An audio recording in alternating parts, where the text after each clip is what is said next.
देखिए बच्चों, आज जो है हम लोग पढ़ने जा रहे हैं ऑप्टिकल आइसोमरिज्म। एक ये बहुत ही इंपॉर्टेंट पार्ट है जीओसी का, आइसोमरिज्म का कह सकते हैं आप। देखिए एक्चुअली अभी तक हम पढ़ते आ रहे हैं वो कंपाउंड जिनका मॉलिक्यूलर फार्मूला सेम होता है but they have different physical and chemical property. लेकिन यहाँ पर जनरली देखा गया कि फिजिकल और केमिकल प्रॉपर्टी सेम होती है और कुछ में नहीं भी होती है, लेकिन मेन जो होता है ये पीपीएल के प्रति इनका बिहेवियर चेंज हो जाता है। वो कंपाउंड जिनका मॉलिक्यूलर फार्मूला सेम होता है बट इनकी physical property chemical property same हो सकती है और नहीं हो सकती, लेकिन प्लेन पोलराइज्ड लाइट के प्रति इनका बिहेवियर चेंज हो जाता है। यानी प्लेन पोलराइज्ड लाइट को ये क्लॉकवाइज या एंटी क्लॉकवाइज रोटेट कर देते हैं। तो प्रॉब्लम ये है कि हमें मालूम होना चाहिए पीपीएल है क्या, क्योंकि हमें समझना हर चीज को है तो हमें मालूम होना जरूरी है कि पीपीएल क्या है। देखिए वैसे आपको मालूम है कि नॉर्मल लाइट क्या है, तो आप ये तो जानते हैं अगर नॉर्मल हम लाइट की बात की जाए तो नॉर्मल लाइट अगर देखा जाए तो सिंपल सा क्या है, इलेक्ट्रोमैग्नेटिक रेडिएशन है। ये जो है इलेक्ट्रोमैग्नेटिक रेडिएशन है, ठीक है। और इसमें हम अगर देखें तो बहुत ध्यान से समझिएगा, हमें मालूम है कि इलेक्ट्रोमैग्नेटिक रेडिएशन में जो वेव्स है, जो रेडिएशन है वो इलेक्ट्रोमैग्नेटिक जो है एसोसिएट होते हैं वेव्स और फिर आगे मूव करती है। मतलब इलेक्ट्रिक वेव्स और मैग्नेटिक वेव्स ये जो है मिलकर एसोसिएट होकर जो आगे मूव करते हैं। जैसे हमने बोला कि यहाँ पर इस एक्सिस में ये इलेक्ट्रिक वेव्स मूव कर रही है ना, और हम अगर देखें तो इसमें अगर आप देखिए तो ये जो है इस एक्सिस में हमने मान लिया मैग्नेटिक वेव्स की बात कर रहे हैं, तो ये ऐसे मैग्नेटिक वेव्स मूव कर रही है। मतलब कुल मिला के हम अगर देखें तो इसे बोलते हैं इलेक्ट्रो मैग्नेटिक रेडिएशन, है ना, ईएमआर, है ना। तो एक बात समझिएगा कि अगर हम देखें ईएमआर जो है वो वेव्स के फॉर्म में आगे बढ़ रही है। अगर हम नॉर्मल सोर्स लाइट लें, देखिए अगर हम लोग सोर्स लाइट ले रहे हैं, जैसे मान लीजिए हमने लिया और जो है देखिएगा ये जो है सिंपल सा, ये हम अगर देख रहे हैं नॉर्मल सोर्स लाइट है। इस नॉर्मल सोर्स लाइट से हम अगर देखें तो लाइट का वाइब्रेशन, अब ये जो लाइट है नॉर्मल है, ये डिफरेंट एक्सिस में जो है वाइब्रेट कर रही है, ऑसिलेट कर रही है। तो इसका जो ऑसिलेशन है डिफरेंट एक्सिस में है, डिफरेंट प्लेन्स में है। तो हम अगर देखें तो इस जगह आप देखिएगा, जैसे लाइट देखिए यहां से जो है हम अगर एक पॉइंट पे ऑसिलेशन देख रहे हैं जो है लाइट का, तो ये नॉर्मल सोर्स लाइट है जहां पर हम देख रहे हैं वाइब्रेशन डिफरेंट प्लेन्स में। ये क्या है, नॉर्मल लाइट है, जिसको मैंने बताया लाइट क्या है, इलेक्ट्रोमैग्नेटिक रेडिएशन है, और ये जो है वेव्स के फॉर्म में आगे मूव कर रही है ना। हम अगर इसको जो है अगर देखें तो इसमें वाइब्रेशन डिफरेंट प्लेन्स में हो रहा है। हम इस नॉर्मल लाइट को निकोल प्रिज्म से पास करते हैं। एक्चुअली ये ऐसा जो है पोलराइजर है जो केवल एक प्लेन को पास होने देता है लाइट के, और सारे प्लेन्स को रोक देगा। मतलब लाइट ऐसे ऐसे ऑसिलेट कर रही है, ऐसे ऐसे आइसोलेट कर रही है, ऐसे ऐसे ऑसिलेट कर रही है। मतलब डिफरेंट एक्सिस में डिफरेंट डायरेक्शन में लाइट का ऑसिलेशन हो रहा है। जब हम इससे पास करते हैं लाइट को तो एक प्लेन पास होती है और रिमेनिंग और सारे प्लेन को रोक देता है, तो जो हमको यहां लाइट मिलती है। देखिए हम अगर बात करें, जैसे हम लोग जैसे बात करें यहां से जो लाइट मिलेगी हमको वो सिंगल प्लेन में मिलेगी, ठीक है। तो यहां देखिए ये जो है सिंगल प्लेन है, इसको हम लोग बोलते हैं प्लेन पोलराइज्ड लाइट। आप समझिएगा सारी कहानी यहीं से घूमती है कि वो कंपाउंड जो इस प्लेन पोलराइज्ड लाइट की डायरेक्शन को रोटेट करती है। मतलब एक्चुअली हम लोग प्लेन पोलराइज्ड लाइट इसलिए लेते हैं, अगर हम लोग नॉर्मल सोर्स लाइट ले लेंगे तो हमें सही रिजल्ट मिल ही नहीं सकता, क्योंकि हम कौन सा प्लेन कहां रोटेट कर रहा है दिखेगा नहीं, क्योंकि हर एक्सिस पे कहीं ना कहीं लाइट ऑसिलेट कर रही है। तो हम लोग क्या करते हैं, सिंगल प्लेन पे वाइब्रेशन लेते हैं, जिसे बोलते हैं प्लेन पोलराइज्ड लाइट, यानी जिसमें लाइट में ऑसिलेशन एक सिंगल प्लेन पे हो रहा हो, मतलब इस सारे प्लेन को ये रोक देगी। तो हम देखेंगे इस जो है प्लेन पोलराइज्ड लाइट को हम एक ट्यूब लेते हैं, पोलरीमीटर ट्यूब बोलते हैं। पोलरीमीटर ट्यूब में उस कंपाउंड को, ऑर्गेनिक कंपाउंड हो सकता है या अदर कंपाउंड हो सकता है, उसको डाला, सोल्यूशन बना लिया और उसमें हमने इस लाइट को पास किया। जब ये पीपीएल को पास करते हैं तो हम देखते हैं जब बाहर जो एनालाइजर है, जो बंदा जो है रीड कर रहा है, उसने देखा कि लाइट को उसने रोटेट कर दिया क्लॉकवाइज या एंटी क्लॉकवाइज, है ना। तो ये लाइट को जो है क्लॉकवाइज या एंटी क्लॉकवाइज रोटेशन कर सकता है। हम अगर देखें बहुत ध्यान समझिएगा, जैसे हम देखें हमने देखा कि मान लीजिए ऐसे रोटेट कर दिया इसने, ये क्या होगा, क्लॉकवाइज हो गया, या लाइट को एंटी क्लॉकवाइज रोटेट कर दिया। तो इस बेसिस पे हम लोग ऑप्टिकल आइसोमर्स डिफाइन करते हैं। तो समझिएगा ऑप्टिकल क्या होता है, जो प्लेन पोलराइज्ड लाइट के प्रति बिहेवियर चेंज हो जाती है, यानी लाइट को क्लॉकवाइज या एंटी क्लॉकवाइज रोटेट कर देती है ना। तो हम लोग यहां से जो है समझेंगे इसको बहुत सिस्टमेटिक वे से एक्चुअली है क्या। तो ऑप्टिकल आइसो देखिए सिंपल से, देखिए जैसे हम लोग अगर ले रहे हैं, देखिए जैसे हमने लिया यहां से जो है नॉर्मल सोर्स लाइट लिया, ठीक है, ये नॉर्मल जो है लाइट सोर्स है, लाइट सोर्स, ठीक है। और इसमें अगर हम ऑसिलेशन देखें तो आप देखिए यहां से जो है ऑसिलेशन डिफरेंट प्लेन्स में हो रहा है। ये जो है सिंगल देखिए ऐसे कई प्लेन्स हैं, आप अगर देखें तो यहां से ऐसे कई प्लेन्स में ऑसिलेशन हो रहा है, ठीक है, ऑसिलेशन डिफरेंट प्लेन्स में हो रहा है।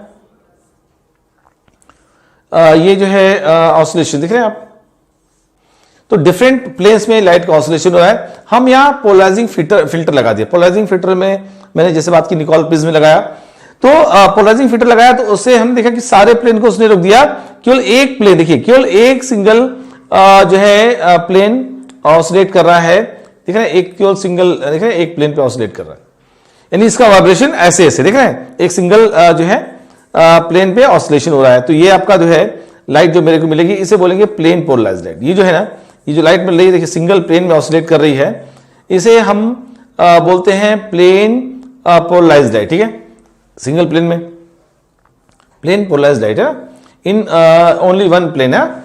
इसको हमने पोलरीमीटर ट्यूब में पास किया कि ये जो है पोलरीमीटर ट्यूब है। अब ये पोलरीमीटर ट्यूब जिसमें कि हमने ऑप्टिकल एक्टिव सब्सटेंस डाल रखा है, ठीक है, और इसमें से भी लाइट पास की, तो देखिए हल्का सा घूम गया। अब ये हल्का सा घूम गया, इसको हम लोगों ने एनालाइजर से रीड किया। ये जो है ओपन आई है किसी सोर्स की, और ये जो है इसको देख रहा है, एनालाइज कर रहा है, तो देखा इसने एंगल थोड़ा सा घूम गया। तो इस एंगल घूमने क्लॉकवाइज घुमा तो हम बोलेंगे कि ये जो कंपाउंड है ऑप्टिकल एक्टिव है, और ये पीपीएल को क्लॉकवाइज रोटेट कर रहा है या एंटी क्लॉकवाइज रोटेट करेगा, तो हम बोलेंगे ये कंपाउंड ऐसा है जो एंटी क्लॉकवाइज रोटेट कर रहा है। तो यहां पर जो हम एसटीडी करेंगे ऑप्टिकल आइसोमर्स में, तो सिंपल सा वो कंपाउंड जो पीपीएल को रोटेट कर देते हैं, हम इसकी बात करेंगे ना। देखिए है क्या, जैसे समझेंगे इसको, देखिए वही चीजें सेकंड व्यूज में हम देखेंगे। देखिए यहां जैसे वही हमने जो अभी पहले देखा, अब देखिए ये जो है यहां से देखिए ये पोलरीमीटर ट्यूब है, देखिए ये क्या है, पोलरीमीटर ट्यूब है, और यहां से नॉर्मल सोर्स लाइट है, ये नॉर्मल सोर्स लाइट है, जहां पे हमें मालूम है कि लाइट का वाइब्रेशन डिफरेंट प्लेन पे हो रहा है। ये देखिए यहां पर दिखाया गया है डिफरेंट प्लेन्स पे लाइट ऑसिलेट कर रही है, तो ये नॉर्मल सोर्स लाइट। जब इसको हमने पोलरीमीटर पोलराइजर से पास किया, पोलराइजर में सिंगल प्लेन यहां से गुजर रहा है, ये सिंपल सब मिल रहा है, पीपीएल मिल रहा है, ये पीपीएल मिला। अब ये इस पीपीएल को हमने पास किया किसमें, सोल्यूशन में, पोलरीमीटर ट्यूब में। जनरली इसकी लेंथ हम सेंटीमीटर रखते हैं और 10 सेंटीमीटर स्पेसिफिक निकालने के लिए हम यूज करते हैं।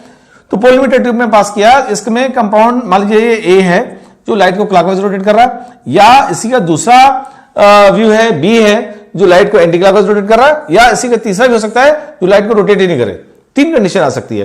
तो इस में कितना रोटेशन किया है वो ऑब्जर्वर जो है वो एनालाइजर के थ्रू ऑब्जर्व रीड कर लेता है कि एंगल कितना और रोटेट हो रहा है। एक्चुअली हम अगर देखें तो यहां पर अगर आप देखेंगे यहां पर, तो फाइनली इसमें जो है एक सिंपल सा प्लेन, सिंगल प्लेन ओपन होता है एनालाइजर में, और उससे जैसे लाइट वेव्स पास हुई तो रिजल्ट हमको मिल जाता है कि हाँ इतना एंगल है।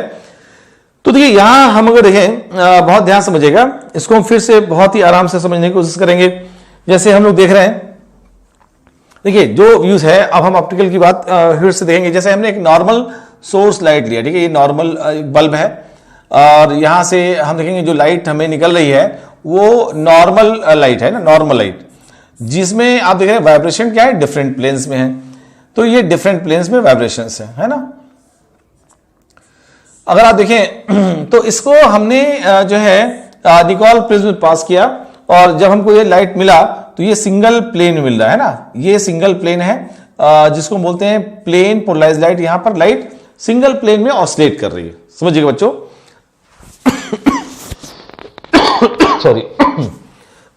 सॉरी देखिए यहां से हम अगर बात करें, देखिए अब इसको हमने क्या किया, पोलरीमीटर ट्यूब, ये जो है ना ये आपका पोलरीमीटर ट्यूब है, पोलरीमीटर जो है ट्यूब है, और जनरली इसको हम लोग जो है सेंटीमीटर में डेसीमीटर में ले लेते हैं, ठीक है, 1 डेसीमीटर लिया। इसमें जब हमने पास किया तो या तो ये जो कंपाउंड हमने बताया था अभी जैसे ए है, या तो लाइट को क्लॉकवाइज रोटेट करेगा, ये क्लॉकवाइज रोटेट करेगा जिसे हम लोग डेक्स्ट्रो रोटेटरी बोलते हैं, इसे हम प्लस भी बोलते हैं, इसे प्लस डी भी बोलते हैं, इसे क्लॉकवाइज है ना, तो ये ऑप्टिकल एक्टिव बोला जाएगा, ये क्लॉकवाइज रोटेट कर रहा है। या तो ये कंपाउंड जो है एंटी क्लॉकवाइज रोटेट करेगा। देखिए यहां से अगर देखा जाए नॉर्मली थीटा एंगल है ना, यहां अगर देखा जाए तो ये एंटी क्लॉकवाइज रोटेट कर रहा है, तो हम इसे ऑप्टिकली एक्टिव लीवो बोलेंगे, लीवो रोटेटरी बोलेंगे, या फिर एंटी क्लॉकवाइज बोलेंगे, या फिर जो है हम इसे स्मॉल एल से रिप्रेजेंट करते हैं या फिर माइनस से रिप्रेजेंट करते हैं। तो ये आपने देखा कि कंपाउंड में एक ऐसा कॉन्फ़िगरेशन है जो लाइट को क्लॉकवाइज रोटेट कर सकता है, एक ऐसा कॉन्फ़िगरेशन है जो लाइट को एंटी क्लॉकवाइज रोटेट कर सकता है, इसका एक ऐसा कॉन्फ़िगरेशन भी बन सकता है जो लाइट को रोटेट ही ना करे, जिसे हम लोग मेसो बोलते हैं। तो एक बात तो कंफर्म हो गई, जो कंपाउंड है वो लाइट को क्लॉकवाइज एंटी क्लॉकवाइज या रोटेट ना करे, इसी तरह की कंडीशन आ सकती है। तो इसमें दो तरह से आइसोमर्स हो गए, एक हो गया ऑप्टिकल एक्टिव आइसोमर्स, एक हो गया ऑप्टिकली इनएक्टिव आइसोमर्स। तो देखिए ऑप्टिकल एक्टिव आइसोमर्स और ऑप्टिकली इनएक्टिव है ना, ये ऑप्टिकली क्या है, इनएक्टिव है। देखिए आपको बता दें ऑप्टिकली एक्टिव की हम अगर बात करें तो ये जो है टू टाइप्स का होगा। हम अगर देखें, देखिए यहां से हम देखें तो ये टू टाइप होगा, डेक्स्ट्रो और लीवो। जो ऑप्टिकली इनएक्टिव को हम बोलते हैं मेसो, है ना। तो इस तरह हम बात करेंगे कि ऑप्टिकल आइसोमर्स जो है दो तरह के होंगे, एक होगा ऑप्टिकली एक्टिव होगा, एक होगा ऑप्टिकली इनएक्टिव, है ना। ऑप्टिकली एक्टिव में डेक्स्ट्रो और जो है ऑप्टिकली इनएक्टिव में ऑप्टिकली एक्टिव में जो है डेक्स्ट्रो और लीवो होगा, जिसको हम लोग अभी मैंने बताया कि स्मॉल डी से भी लिखते हैं, इसे हम प्लस से भी लिखते हैं ना। और लीवो जो है वो हम स्मॉल एल से लिखते हैं और इसे माइनस से लिखते हैं। लीवो का मतलब एंटी क्लॉकवाइज और डेक्स्ट्रो का मतलब क्लॉकवाइज, है ना। देखिए जैसे हम लोग बात कर रहे हैं, हम लोग जैसे हम एक टर्म देखेंगे यहां पर एंगल ऑफ रोटेशन। लाइट जो है नॉर्मल से थीटा एंगल में मूव कर गई है ना, इसे हम बोलते हैं एंगल ऑफ रोटेशन, है ना। तो एंगल ऑफ रोटेशन जो है कई फैक्टर्स डिपेंड करता है। मैं आपको बता दूं, एंगल ऑफ रोटेशन जो है थीटा लेंथ डिपेंड करेगा। जैसे हम लोग तो जो है हम लोग बात कर रहे थे, देखिए यहां से एंगल ऑफ रोटेशन की बात करेंगे। तो ये एक्चुअली है क्या, जैसे अभी हमने देखा था पोलीमीटर ट्यूब में, हम अगर बात करें देखिएगा इसके पहले जैसे हमने बात की कि जैसे कंपाउंड को हम इसमें पास कर रहे हैं, ठीक है, सॉरी पीपीएल को हम यहाँ से कंपाउंड में पास कर रहे हैं, तो इसकी लेंथ जो है मान लीजिए हमने कहा एल डेसीमीटर है, और जो है हम अगर देखें इसका जो कॉन्संट्रेशन है वो हमने लिया मान लीजिए सी ग्राम पर एमएल। अब एक बात समझिएगा कि जो थीटा है, जो एंगल ऑफ रोटेशन थीटा है, वो डिपेंड करेगा लेंथ के पर, कि लेंथ अगर ज्यादा होगी तो ऑब्वियसली थीटा ज्यादा होगा। दूसरा जो है थीटा डिपेंड करेगा कंसंट्रेशन पर, कि कंसंट्रेशन जो है अगर यहां बढ़ेंगे, अगर नंबर ऑफ मॉलिक्यूल ज्यादा मिलेंगे इसको, तो ऑब्वियसली वो ज्यादा रोटेट करेगा, तो ऐसे में जो है एंगल ऑफ रोटेशन बढ़ जाएगा। तो दोनों पॉइंट्स को अगर मिला दिया तो theta is directly proportional to LC आएगा। एक्चुअली होता क्या है, हमें मालूम हो गया कि जो थीटा है वो एंगल ऑफ रोटेशन है, वो लेंथ पे डिपेंड कर रहा है कि जो पोलरीमीटर ट्यूब है उसकी लेंथ है क्या। अगर लेंथ ज्यादा होगी तो ऑब्वियसली लाइट ज्यादा डिस्टेंस ट्रेवल करेगी, जब ज्यादा डिस्टेंस ट्रेवल करेगी तो ऐसे में नंबर ऑफ मॉलिक्यूल ज्यादा मिलेंगे, और जब नंबर ऑफ मॉलिक्यूल ज्यादा मिलेंगे तो एंगल ऑफ रोटेशन ज्यादा होगा। ऐसे ही अगर मान लीजिए हमने कॉन्संट्रेशन ज्यादा ले लिया ट्यूब के अंदर कंपाउंड का, तो उसमें जब नंबर ऑफ मॉलिक्यूल ज्यादा होंगे तो ऐसे में रोटेशन ज्यादा होगा, और जब ज्यादा होगा तो रिजल्टेंट एंगल ज्यादा होगा। तो एक्चुअली कंपाउंड का जो है एग्जैक्ट एंगल निकालने के लिए और एक स्पेसिफिक एंगल निकालने के लिए हम लोगों ने जो है एक टर्म्स अल्फा निकाला, जिसे बोलते हैं specific angle of rotation. Specific angle of rotation उसको हम अल्फा से रिप्रेजेंट करते हैं, और डिफाइन कैसे करते हैं अल्फा को, अल्फा इक्वल टू जो है थीटा अपॉन एलसी। मतलब आप कह सकते हैं कि जो एंगल ऑफ रोटेशन है वो per unit length per unit concentration पर डिपेंड करेगा, पर यूनिट लेंथ और पर यूनिट कंसंट्रेशन में कितना एंगल रोटेट कर रहा है, इसे हम लोग जो है स्पेसिफिक एंगल ऑफ रोटेशन कहते हैं। और जो एंगल ऑफ रोटेशन है कई फैक्टर्स पे डिपेंड करता है। तो देखिए यहां से हमने बोला स्पेसिफिक रोटेशन या specific angle of rotation alpha, है ना, इसको अल्फा से हम रिप्रेजेंट करते हैं। एक पर्टिकुलर टेम्परेचर और वेवलेंथ लाइट के लिए वैल्यू फिक्स होती है, ठीक है। तो यहां से मतलब थीटा अपॉन एलसी है ना, इसको हम जनरली रखते हैं डिग्री में, ये जनरल डिग्री में है ना, डिग्री में, और ये एल डेसीमीटर में पुट करते हैं और जो है सी ग्राम पर एमएल में पुट करते हैं, ठीक है। अभी हमने बात की थी थीटा जो लेंथ थीटा है लेंथ की डायरेक्टली प्रोपोर्शनल, वैसे नेचर ऑफ सॉल्वेंट पे भी डिपेंड करेगा, टेम्परेचर पे भी डिपेंड करेगा। ठीक है, नेचर ऑफ सब्सटेंस भी डिपेंड करेगा, जो सब्सटेंस हमने पोलियोमीटर ट्यूब में डाल रखा है, ठीक है। तो फाइनली जो है हमें यहां से मालूम है सॉरी तो स्पेसिफिक रोटेशन है क्या, यहां से हमको आइडिया है। देखिए एक्चुअली है क्या, एक बात और समझिएगा, जैसे हम लोग यहां से पढ़ रहे थे जो है ऑप्टिकल में हमने देखा अल्फा, तो आपको ये मालूम होना जरूरी है ऐसी क्या खास बात है, ऐसी इस कंपाउंड में क्या खास बात है कि ये लाइट को रोटेट कर रहा है। तो इसमें देखा गया कि वो मॉलिक्यूल जो है डिसिमेट्रिक होते हैं, वो मॉलिक्यूल ऑप्टिकल एक्टिव होते हैं। तो हमें मालूम होना जरूरी है कि डिसिमेट्रिसिटी होती क्या है या कायरलिटी क्या होती है। जो मॉलिक्यूल कायरल होते हैं, ठीक है, उसमें वो मॉलिक्यूल जो है ऑप्टिकल एक्टिव आइसोमर शो करते हैं। तो हम अगर कायरलिटी की बात की जाए, देखिएगा यहां से हम कायरलिटी देखने जा रहे हैं। देखिए होता क्या है कि कायरलिटी जो है ऐसे मॉलिक्यूल या डिसिमेट्रिक मॉलिक्यूल क्या होते हैं जिनमें किसी भी तरह की कोई सिमेट्रिसिटी ना हो। अगर उनका मिरर इमेज, अगर कोई ऑब्जेक्ट है, मॉलिक्यूल है, अगर उसका मिरर इमेज आपस में सुपर इम्पोजिबल ना हो, तो ऐसे मॉलिक्यूल जो है कायरल कहे जाते हैं या डिसिमेट्रिक कहे जाते हैं। आपको बता दूं कि जैसे हैंडनेस है ना, मतलब जैसे हम इसको देखते हैं, ये मेरा हैंड है, इसका हमने मिरर इमेज लिया और अगर देखा है तो मिरर इमेज जो है उठाया, ऐसे ही जस्ट इसके ऊपर ऐसे ओवरलैप करा दिया, तो ये देखिए सुपर इम्पोज नहीं हो रहा है ना। तो ऐसे मॉलिक्यूल जो है ऑप्टिकल एक्टिव होते हैं। तो कुल मिला के आपको बता दूं कि जो है हम अगर देखें तो मॉलिक्यूल शुड बी डिसिमेट्रिक है ना। तो यहां जैसे हम देखें कि ये पी है, इसका मिरर इमेज जो है अगर बन रहा है, सुपर इम्पोजिबल नहीं है, तो ऐसा ये कायरल या डिसिमेट्रिक मॉलिक्यूल कहा जाएगा। तो आपको बता कायरलिटी होती क्या है, तो molecule or an object is said to be chiral or dissymmetric if it doesn't possess any element of symmetry। तो एक बात समझिएगा, and not superimposable on its mirror image है ना। तो किसी भी तरह की इसमें एलिमेंट ऑफ सिमेट्री नहीं होनी चाहिए। अगर आप देखिए ए हमने लिया और इसका मिरर इमेज है, इसको उठा के ए को ऐसे रखिए, क्या होगा, सुपर इम्पोज हो जाएगा। तो जब ये सुपर इम्पोज हो जाएगा तो ऐसे में हम बोलेंगे कि ये ए कायरल या नॉन डिसिमेट्रिक मॉलिक्यूल है। आपको बता दूं तो एक बात समझिएगा, सिंपल सा, कायरलिटी के लिए जरूरी है कि मॉलिक्यूल में किसी भी तरह की एलिमेंट ऑफ सिमेट्री ना हो। अब बात यहां आती है कि एलिमेंट ऑफ सिमेट्री है क्या। देखिए एलिमेंट ऑफ सिमेट्री जनरली जो है 4 टाइप्स की होती है और हमें 3 टाइप्स की यहां पे मेनली स्टडी करनी है। आपको बता दूं, जैसे हम बात करेंगे प्लेन ऑफ सिमेट्री की बात करेंगे, हम बात करेंगे सेंटर ऑफ सिमेट्री की बात करेंगे, हम बात करेंगे अल्टरनेट एक्सिस ऑफ सिमेट्री। एक होती है एक्सिस ऑफ सिमेट्री, लेकिन ऑप्टिकल आइसोमर्स में इसकी इंपॉर्टेंस नहीं है। अगर देखें तो ये एलिमेंट ऑफ सिमेट्री अगर बात करें तो एलिमेंट ऑफ सिमेट्री जो है ए मॉलिक्यूल है आइदर प्लेन ऑफ सिमेट्री, देखिए पहला प्लेन ऑफ सिमेट्री, या सेंटर ऑफ सिमेट्री, या फिर एनफोल्ड अल्टरनेट एक्सिस ऑफ सिमेट्री। तो 3 तरह की सिमेट्रिसिटी हम बात करेंगे।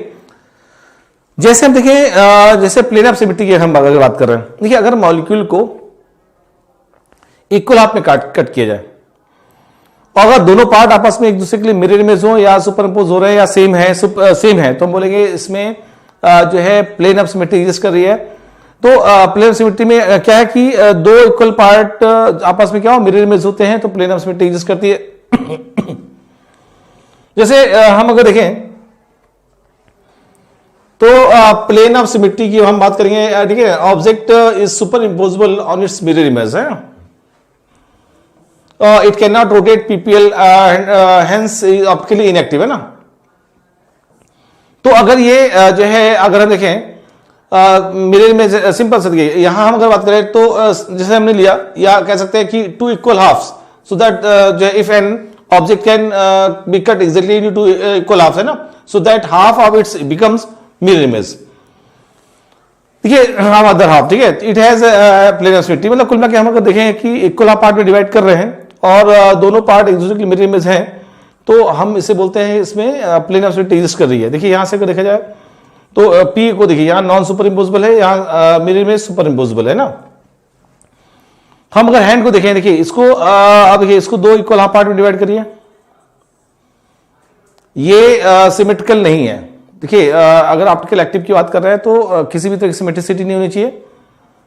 तो अगर सिमेट्रिकल नहीं है तो ऐसे में हम अगर बोलेंगे तो इसे बोलेंगे डिसिमेट्रिक पार्ट है, डिसिमेट्रिक है ना, इसमें प्लेन ऑफ सिमेट्री एब्सेंट है। लेकिन सर्किल को हम देखते हैं, ठीक है, इसको अगर इक्वल हाफ पार्ट में डिवाइड करते हैं, अगर आप देखिए तो दोनों पार्ट क्या है, सेम है, तो हम बोलेंगे इसमें प्लेन ऑफ सिमेट्री प्रेजेंट है, ठीक है।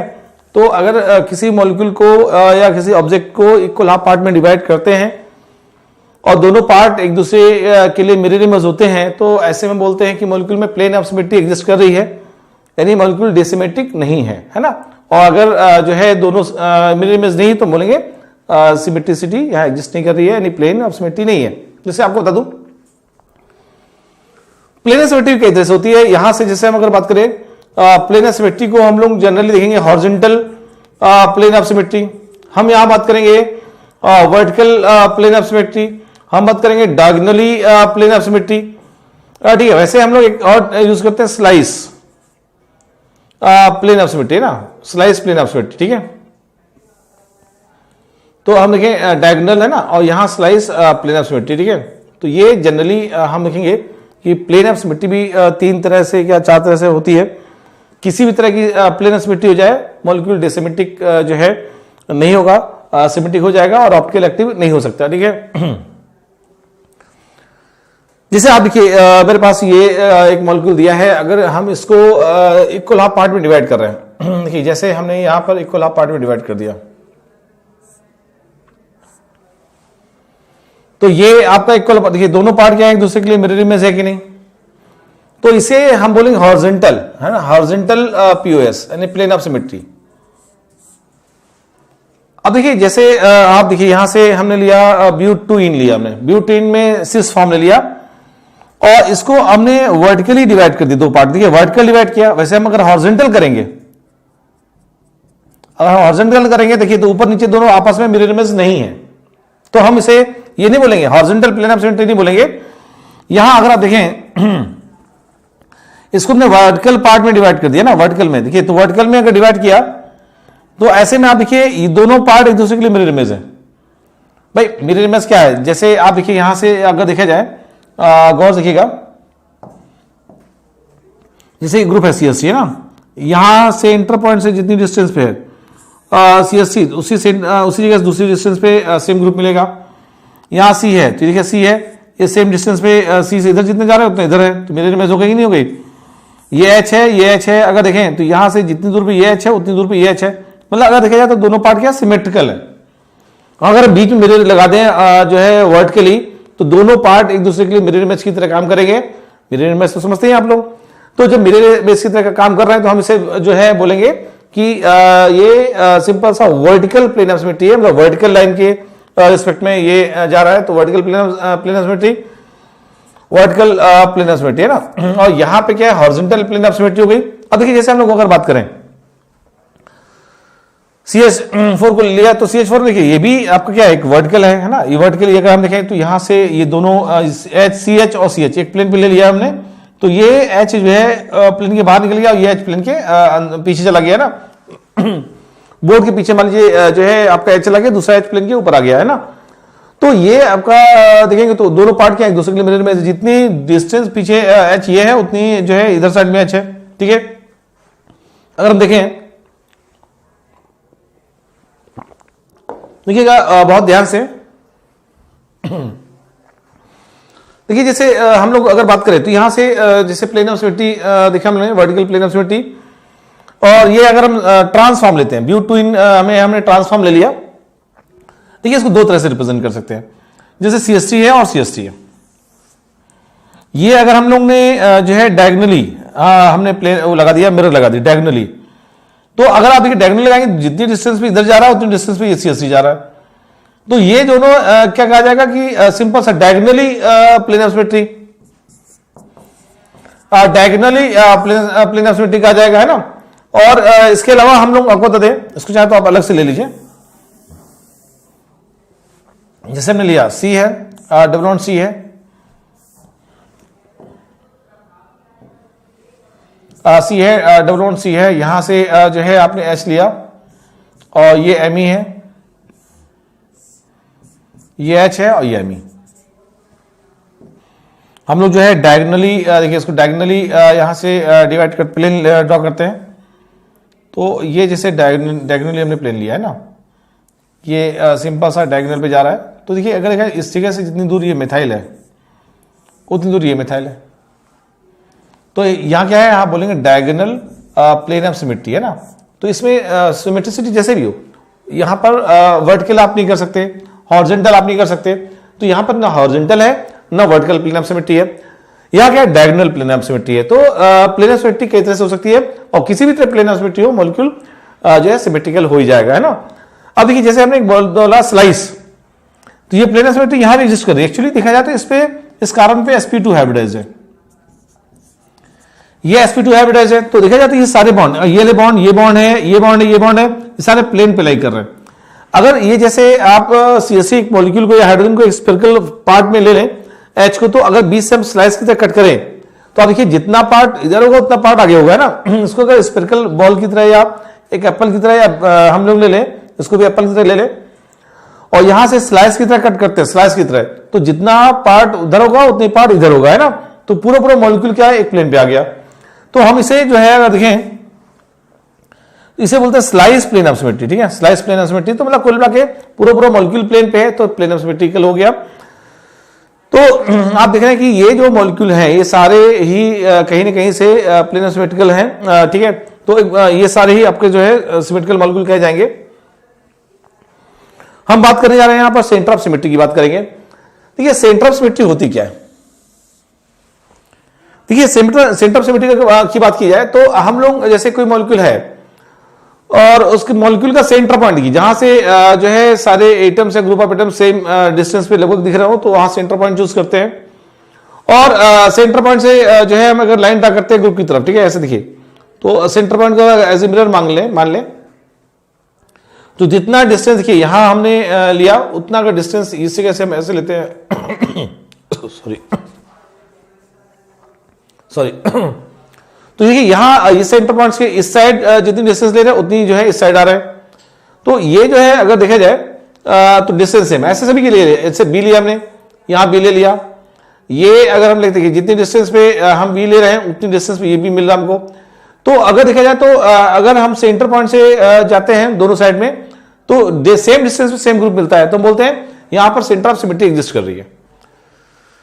जैसे हम यहां ए ले रहे हैं, अब देखिए यहां पर देखिए जिस ए है, अगर हम इस पॉइंट से सेंटर पे जाते हैं, देखिए यहां पर गए, यानी जितनी डिस्टेंस मैंने ट्रेवल की उतनी अगर इधर डिस्टेंस जाएंगे तो हमें सेम ग्रुप मिल जाएगा। अब देखिए जैसे हमने बी लिया है ना, यहां से हम लोग जो है ले रहे हैं बी का, ये बी लिया हमने और ये देखिए बी, अगर हम लोग इसमें देखिए सेंटर पॉइंट पे जाएं सेम डिस्टेंस पे हमें सेम बी मिल रहा है। तो मतलब अगर हर एटम्स या ग्रुप ऑफ एटम्स सेंटर से लाइन पास करते हैं तो दोनों जो है अपोजिट डायरेक्शन में मूव करेंगे तो सेम डिस्टेंस पे सेम ग्रुप मिलता है। तो ऐसे हम बोलते हैं कि सेंटर ऑफ सिमेट्री एग्जिस्ट कर रही है। मतलब इस सेंटर से अगर हम इस साइड जाएंगे जो ग्रुप मिल रहा है उसके सेम मिरर इमेज की तरह सेम डिस्टेंस पे हमें सेम ग्रुप मिलता है और सभी एटम्स या ग्रुप ऑफ एटम के लिए ऐसी चीज होती है। तो हम बोलते हैं इस मॉलिक्यूल में सेंटर ऑफ सिमेट्री एग्जिस्ट कर रही है। देखिए जैसे it is a point inside a molecule from which on traveling equal distance on opposite direction, है ना। हम अगर जैसे यहां से आते हैं अगर equal distance opposite direction travel करते हैं तो हमें सेम, तो जो है हम लोग देखिए बात कर रहे थे सेंटर ऑफ सिमेट्री की। तो सेंटर ऑफ सिमेट्री में एक बात तो कंफर्म होगा कि सेंटर मॉलिक्यूल के सेंटर से हम अगर जो है चल रहे हैं फॉरवर्ड तो जो है और सेम उसी पॉइंट से हम अगर चलते हैं बैकवर्ड तो सेम डिस्टेंस में हमें सेम ग्रुप मिलता है। और जब ऐसा है या ग्रुप ऑफ एटम्स मिलता है या एटम्स मिलता है तो ऐसे में बोलते हैं मॉलिक्यूल में सेंटर ऑफ सिमेट्री एग्जिस्ट कर रही है। तो आप देखिए जैसे अभी हमने एग्जांपल दिखाया तो यहां पर सेम वही फंडा है, ठीक है। तो मॉलिक्यूल विल बी जो है सिमेट्रिकल, ठीक है। जैसे हम लोग कुछ और एग्जांपल लेते हैं, देखिए जैसे हमने यहां से जो है लिया डाइमिथाइल डाइकीटो पिप्राजीन, है ना। इसमें देखिए सेंटर पॉइंट जैसे हमने यहां पर सेंटर पॉइंट चूज कर लिया, देखिए ये मॉलिक्यूल का सेंटर पॉइंट लिया। अब इससे इस पॉइंट से देखिए अगर हम NH के लिए लेते हैं और देखिए NH है ये NH है, अगर जैसे हमने ऊपर गए वैसे ही इधर सेम डिस्टेंस नीचे गए तो देखिए यहां से क्या है सेम डिस्टेंस पर सेम ग्रुप मिल रहा है। यहां पर होता है देखिए CO हमने लिया, यहां CO लिया, अब ये जितने दूर यहां गए उतने बैकवर्ड में गए, दोनों आपस में जैसे आप मान लीजिए इस पॉइंट में मिरर लगा दीजिए तो जितनी डिस्टेंस में CO मिल रहा है उतने बैक साइड में भी CO मिल रहा है। जैसे हम अगर लेते हैं यहां पर देखिए CSC लिया, अब देखिए ये प्रॉब्लम यहां गई, यहां CSC है अपोजिट में H है, अगर हम इसको यहां से यहां तक ले जाते हैं CSC मिल रहा है लेकिन इस जगह से लाएंगे तो H मिल रहा है, इसका मतलब इसमें सेंटर ऑफ सिमेट्री एग्जिस्ट नहीं कर रही है। तो अब देखिए जो है जो सिस, देखिए यहां से क्या सी सेम साइड में सिस फॉर्म है, हम इसका ट्रांस फॉर्म लेते हैं। ट्रांस लिया तो आप देखिए ये आपका जो है सेंटर, यहाँ ये सेंटर पॉइंट है ना, और ये अगर देखिए जैसे एच है और यहाँ एच है, हम सेंटर से जितना जाएंगे, देखिए इधर गए एच, जितनी डिस्टेंस मिला सेम डिस्टेंस हमको यहां मिला। या आप कह सकते हैं कि हम यहां से यहां तक जाने में जितना टाइम लेंगे उतना टाइम हमको यहां से यहां तक लगेगा, है ना। जैसे हम लोग बात कर रहे हैं यहां से सीएससी लिया, ये सीएससी लिया, ट्रांसफॉर्म है, क्योंकि जैसे हमने इधर गए फॉरवर्ड में जितनी डिस्टेंस ट्रेवल की सेम ग्रुप मिला हमको, तो उतने डिस्टेंस ट्रेवल करने पे हमको सेम ग्रुप मिल रहा है, ठीक है। हम अगर देखें जैसे ये कार्बन है और यहां पर ये कार्बन है, और इसमें आप देखिए कि इस सेंटर पॉइंट से हम जितना इधर जा रहे हैं हमको कार्बन मिला, उतने ही हमें डिस्टेंस ट्रेवल करने पे कार्बन मिल रहा है। जैसे ये CO है और ये अब देखिए CO है, हम सेंटर पॉइंट से अगर जाते हैं तो जितनी डिस्टेंस पे CO मिला उतनी डिस्टेंस पे दूसरा CO मिला। ऐसे ही NH है और ये NH है, तो ये हमको NH मिल रहा और यहाँ पर ये NH मिल रहा। तो अगर देखिए तो ट्रांस डाइमिथाइल डाइकीटोन पिप्राजीन में सेंटर ऑफ सिमेट्री एग्जिस्ट कर रही है, मतलब सेंटर पॉइंट से हम फॉरवर्ड एंड बैकवर्ड जाते हैं तो सेम डिस्टेंस पर हमें सेम ग्रुप मिलता है। तो ऐसे मॉलिक्यूल में हम बोलते हैं कि जो है सेंटर ऑफ सिमेट्री एग्जिस्ट कर रही है। हम यहां से अब बात करेंगे अल्टरनेट एक्सिस ऑफ सिमेट्री, ठीक है। और भी एग्जांपल ले सकते हैं, जैसे मान लीजिए हमने ऐसे कुछ एग्जांपल लिया, आप देखिएगा यहां से हम लोग ले रहे हैं ग्रुप को, देखिएगा और से जो है ये हमने लिया Me है और ये H है और ये H है और ये Me है, Cl है, ये H है और ये H है और ये Cl है। आप अगर देखें तो इसमें आप देखिए जैसे हमने लिया इस ये मॉलिक्यूल का सेंटर है ना, तो Me है ना और ये Me, ये ट्रांस फॉर्म मैंने लिया ना, ये सॉरी हाँ Me में ट्रांस है और ये Cl ट्रांस अपोजिट है। तो हम अगर देखिए जितनी डिस्टेंस में हम जा रहे हैं ऊपर, वैसे ही यहां से हम नीचे जाएंगे, सेंटर पॉइंट है, सेम डिस्टेंस में हमको Me ग्रुप मिल गया मिथाइल। यहाँ Cl है और ये Cl है, अगर देखिए इस सेंटर से हम इधर जा रहे हैं Cl मिल रहा है, तो इधर गए तो भी Cl मिल गया। यहाँ H है, देखिए H है, अब देखिए यहाँ से हम ऊपर गए तो ये H मिल रहा, उतनी ही यहाँ से हम नीचे गए अपोजिट जस्ट अपोजिट डायरेक्शन में सेम लाइन में जा रहे हैं तो हमको H मिल रहा है। यहाँ पे देखिए सेम CC है, सेम डिस्टेंस पे CC मिल रहा है, वही HH है, जितने डिस्टेंस पे H इधर मिल रहा है उतने डिस्टेंस पे H मिल रहा है। यहाँ कार्बन है, यहाँ कार्बन है, तो सेम देखिए यहाँ गए तो कार्बन मिला, इधर गए तो कार्बन मिला, मतलब कुल मिला के इस मॉलिक्यूल में भी सेंटर ऑफ सिमेट्री एग्जिस्ट कर रही है। तो कुल मिला के ऐसे मॉलिक्यूल जिसमें सेंटर से हम जाते हैं और हर साइड में सेम डिस्टेंस पे सेम ग्रुप मिलता है, सेम अपोजिट डायरेक्शन में जाने पर, तो हम बोलते हैं मॉलिक्यूल में सेंटर ऑफ सिमेट्री एग्जिस्ट कर रही है। बड़े आराम समझिएगा, कोई टेंशन नहीं, बिल्कुल रिलैक्स होकर बात करिएगा। हम लोग कर रहे हैं, देखिए यहां से हम जैसे देखें, हम बात कर रहे हैं यहां से अल्टरनेट एक्सिस ऑफ सिमेट्री। ये क्या होती है अल्टरनेट एक्सिस ऑफ सिमेट्री? तो आपको बता दूं, जैसे जो है हम अगर कोई मॉलिक्यूल लेते हैं P, और इस मॉलिक्यूल के जो है देखिए सिंपल सा, अगर 180 डिग्री मॉलिक्यूल के एक्सिस, मॉलिक्यूलर एक्सिस है ना, मॉलिक्यूलर एक्सिस के जो है से हम लोग 180 डिग्री क्लॉकवाइज अगर रोटेट करें, मॉलिक्यूलर एक्सिस से पूरे मॉलिक्यूल को क्लॉकवाइज या एंटी क्लॉकवाइज है ना, या फिर एंटी क्लॉकवाइज 180 डिग्री हम रोटेट करते हैं, तो हमें मिलता है Q। सेम जो है Q मॉलिक्यूल के परपेंडिकुलर अगर मिरर लगा दे, मिरर, तो इस मिरर से जो है हम देखेंगे मिरर इमेज है ना, मिरर इमेज मिलता है R।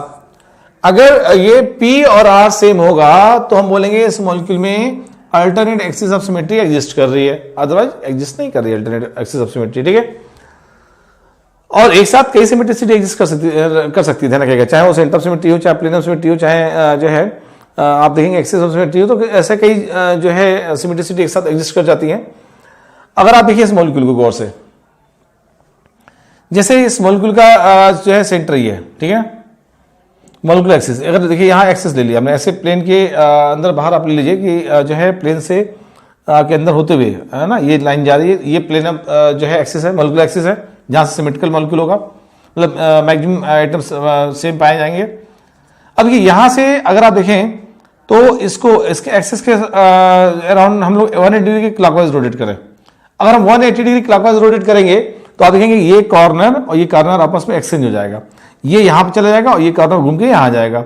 वैसे ही जब रोटेट करेंगे 180 तो ये कार्बन ये कॉर्नर यहां जाएगा और ये कॉर्नर यहां जाएगा। देखिए तो जैसे भी रोटेट करेंगे, जैसे देखिए यहां गौर से ऐसे रोटेट किया तो ये कॉर्नर HF जो है यहां था वो यहां गया, देखिए HF, ये वाला FH यहां चला गया। सेम वे ये HCl यहां गया और CLH इधर आ गया।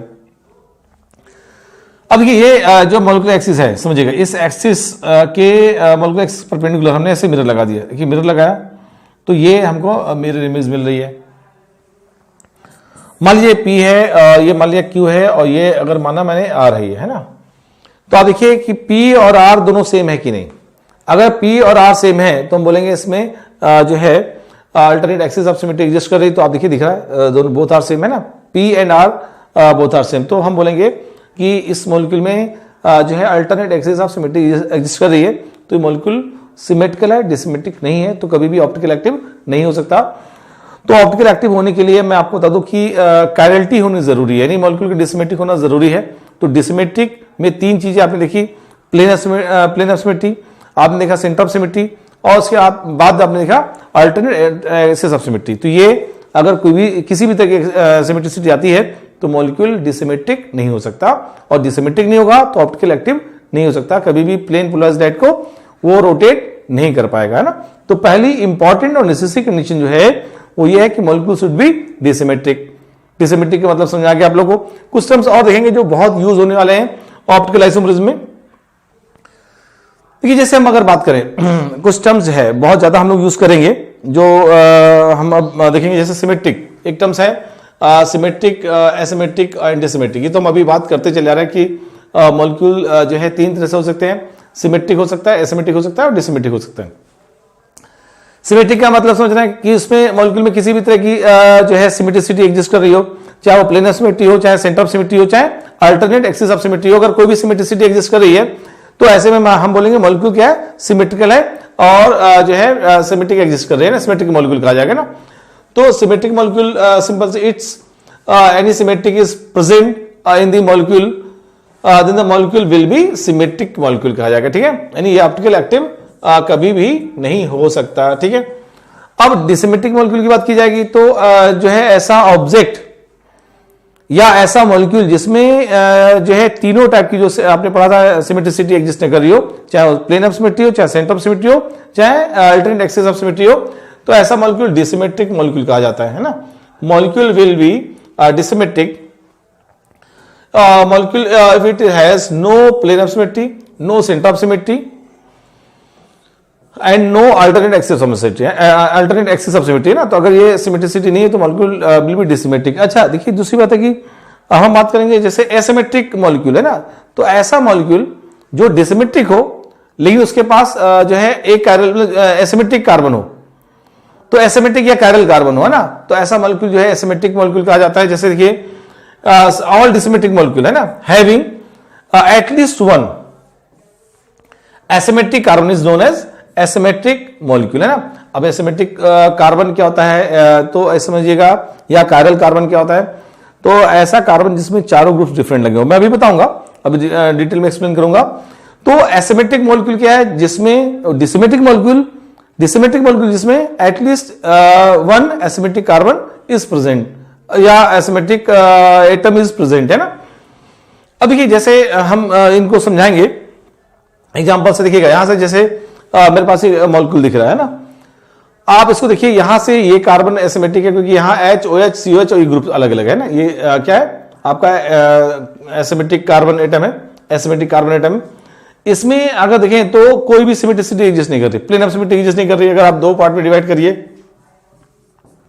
तो क्या दोनों मिरर इमेज है? बिल्कुल नहीं है। ये फिनाइल है, COH है, तो इसमें प्लेन ऑफ सिमेट्री एग्जिस्ट नहीं कर रही है। इसका मतलब मॉलिक्यूल क्या है, डिसिमेट्रिक है। अगर प्लेन ऑफ सिमेट्री एग्जिस्ट नहीं कर रही है, सेंटर ऑफ सिमेट्री भी नहीं कर सकती, सेंटर से पास कर ही नहीं जाएगा, या फिर जो अल्टरनेट एक्सिस ऑफ सिमेट्री करेंगे तो नहीं आएगा। तो इसमें इसका मतलब मॉलिक्यूल क्या है, डिसिमेट्रिक है। और इसमें अगर कायरल कार्बन है तो क्या हो जाएगा, एसिमेट्रिक मॉलिक्यूल। तो ऐसे डिसिमेट्रिक मॉलिक्यूल जिसके पास कायरल कार्बन होता है उसको हम लोग जो है एसिमेट्रिक मॉलिक्यूल कहते हैं। वैसे ही जैसे एग्जांपल को देखिएगा, इसमें अगर हम दो इक्वल पार्ट में डिवाइड करें तो जो है अगर देखें तो हॉरिजॉन्टल पीओएस नहीं है। अगर हम वर्टिकल देखें तो वर्टिकल पीओएस नहीं है। वर्टिकल देखिए दो पार्ट में कट करिए, या हमने डायगोनली कट किया तो देखिए दोनों क्या मिरर इमेज है, बिल्कुल नहीं है। तो इसमें ना ही प्लेन ऑफ सिमेट्री किसी तरह की है। ऐसे हम निकालेंगे तो सेंटर ऑफ सिमेट्री भी नहीं हो सकती, और alternate axis of symmetry, alternate axis of symmetry भी नहीं है।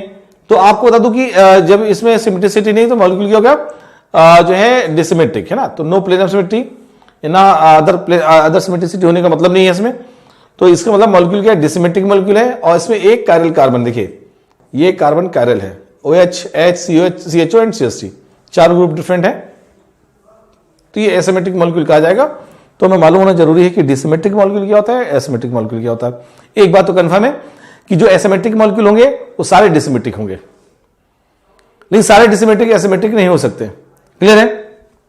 तो हमने टर्म समझा यहां पर कि ऑप्टिकल आइसोमरिज्म के लिए जो है डिसिमेट्रिसिटी होनी जरूरी है। और सिमेट्रिसिटी होती क्या है वो भी देख लिया हमने, और कुछ टर्म्स देख रहे थे, कुछ टर्म्स अभी और देखेंगे। जैसे हमने बात की यहां से एसिमेट्रिक या कायरल कार्बन की,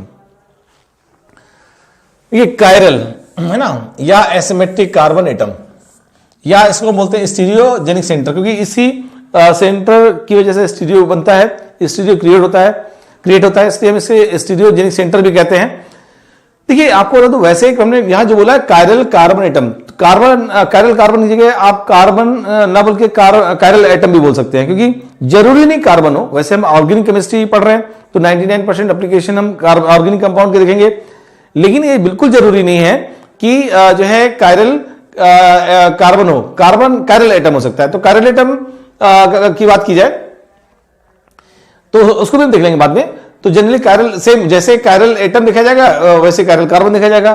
तो आपको तो कायरल कार्बन या स्टीरियोजेनिक सेंटर वो होता है जिससे, देखिए कंडीशन क्या होती है कि कायरल कार्बन वो होता है जिसमें sp3 हाइब्रिडाइज्ड हो। कार्बन कैसा होना चाहिए, sp3, यानी इसके पास 4 सिग्मा बॉन्ड हो, यानी 4 सिग्मा बॉन्ड होना जरूरी है। कार्बन की जगह कोई भी एटम भी रख दीजिए, कोई फर्क नहीं पड़ता, जरूरी नहीं कार्बन हो, सल्फर हो सकता है, नाइट्रोजन हो सकता है। तो यहां से sp3 हाइब्रिडाइज्ड हो और 4 सिग्मा बॉन्ड हो। दूसरी बात है ऑल 4 सिग्मा, देखिए ऑल 4 सिग्मा बॉन्ड जो होता है ये अटैच्ड हो डिफरेंट एटम से, है ना, different attached with different atoms, है ना, डिफरेंट एटम से अटैच्ड हो, है ना, एटम्स या group of atoms, group of atoms भी हो सकता है। तो ये जो है, जैसे हम अगर बात की जाए, हम लोगों ने भी देखा, जैसे देखिए आप गौर से देखिएगा, सी हमने देखा ये क्या है, कार्बन, यहां से A, B, C और D, ये 4 ग्रुप लगे हुए, या ग्रुप ऑफ एटम से कह सकते हैं, एटम कह सकते हैं। तो A और B, आप देखिए यहां से समझिएगा, A is not equal to B, is not equal to C, is not equal to D। अगर चारों ग्रुप डिफरेंट हैं, पहला कंडीशन क्या है, sp3 हाइब्रिडाइज्ड हो, और दूसरी कंडीशन क्या है, ऑल 4 जो है ग्रुप्स आर डिफरेंट, है ना। तो ये सेकंड कंडीशन है कि चारों ग्रुप डिफरेंट हो, इन चारों सिग्मा बॉन्ड क्या है, डिफरेंट एटम से बाइंडेड हो। तो ऐसे में जो एटम है वो कायरल एटम कहा जाएगा। और अगर ये एटम कार्बन है तो हम बोलेंगे कायरल कार्बन एटम, है ना। अगर ये एटम नाइट्रोजन है तो हम बोलेंगे कायरल नाइट्रोजन एटम्स। अगर ये एटम सल्फर है तो हम बोलेंगे कायरल सल्फर एटम्स, ठीक है। तो यहां से चूंकि ऑर्गेनिक केमिस्ट्री की बात करें तो मोस्टली हम एग्जांपल इसके देखते हैं। जैसे हम अगर देखें लैक्टिक एसिड, देखिए लैक्टिक एसिड में देखिएगा, जैसे आप देखिए यहां से, जैसे लैक्टिक एसिड ये तो CH3, CH, OH और COOH, ये लैक्टिक एसिड है। आप इसमें देखिए इस कार्बन को, देखिए इस कार्बन को, है ना, इस कार्बन से देखिए CH3 लगा है, COH लगा है, OH लगा है, H लगा है, देखिए ऊपर या H लगा है या OH लगा है या CH3 लगा है, ये CH, मतलब पहले तो आप देखिए sp3 हाइब्रिडाइज्ड है, सिग्मा बॉन्ड है 4, तो sp3 हाइब्रिडाइज्ड है, और चारों ग्रुप्स क्या है, डिफरेंट लगे हैं, इसलिए इसमें एक कायरल कार्बन है, या कह सकते हैं एक स्टीरियोजेनिक सेंटर है ना।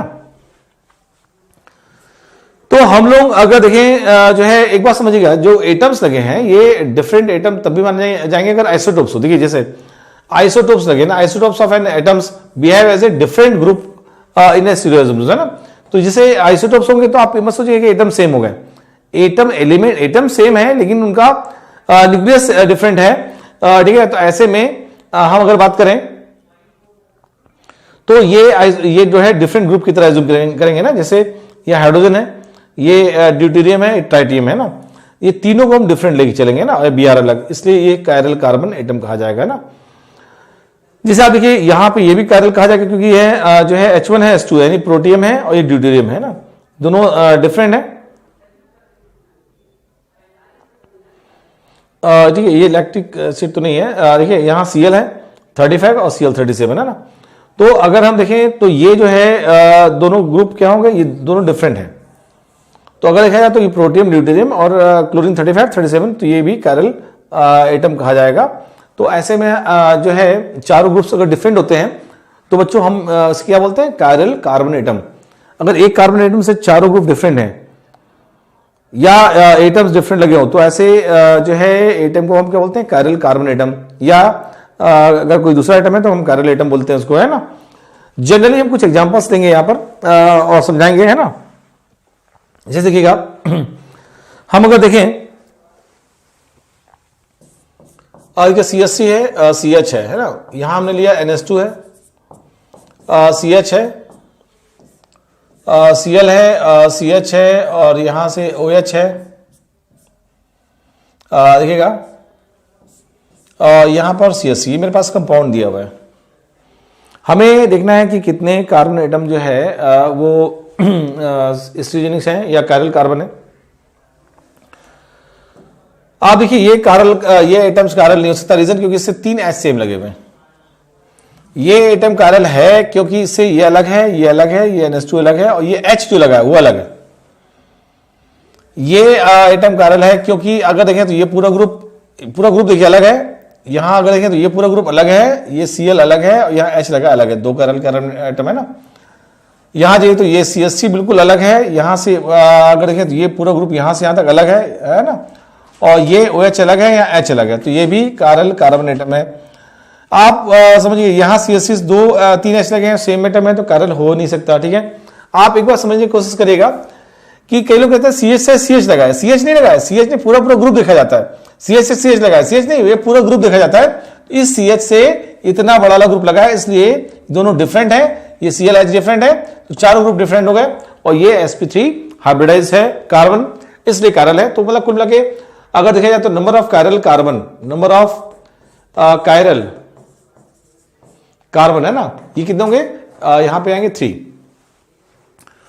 जैसे देखिए हम लोग अगर बात करें CH3 है ना, ये जो है हम लोगों ने ले लिया, जैसे लेते हैं देखिएगा CH3 है, N है और CH3 है और यहां पर बल्कि C2H5 कर लीजिए, C2H5 है ना, यहां प्लस है और CH2 और CH3,